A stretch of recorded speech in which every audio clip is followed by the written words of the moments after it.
WhatsApp ആക്കാൻ വേണ്ടി play store open ആവാത്തെ? അത് പ്ലേ സ്റ്റോർ ഓപ്പൺ ആണെങ്കിൽ ജിമെയിൽ അക്കൗണ്ട് വേണപ്പാ. പ്ലേ സ്റ്റോർ ഓപ്പൺ ആക്കുക, എന്റെ ക്രിയേറ്റ് അക്കൗണ്ട് കൊടുക്കുക, മൈ പേഴ്സണൽ യൂസ്, ഫസ്റ്റ് നെയിമിൽ എടുക്കുക, എന്റെ പേരെടുക്കുക, എഴുതി, രണ്ടാമത്തേത് എന്റെ ഇൻഷുറൻസ് കാര്യം കൊടുത്താൽ എന്റെ നെക്സ്റ്റ് കൊടുക്കുക, എന്റെ ഡേറ്റ് ഓഫ് ബർത്ത്. അറിയില്ലേ?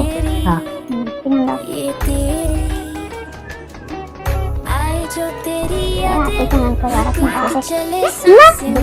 കണ്ടിട്ട് പൊടി പോയി. ഇല്ല നോക്കാനില്ല, ഇപ്പം തുറക്കാനില്ല. നീ ആയിക്കോ. ഡേറ്റ് ഓഫ് ബർത്ത് അല്ലേ എടുക്കുന്നത്? ആ ഡേറ്റ് ഓഫ് ബർത്ത്.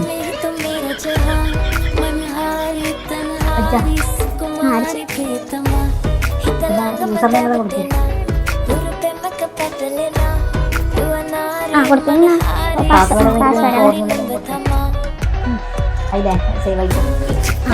നോക്കാൻ പറ്റാത്ത പറഞ്ഞു.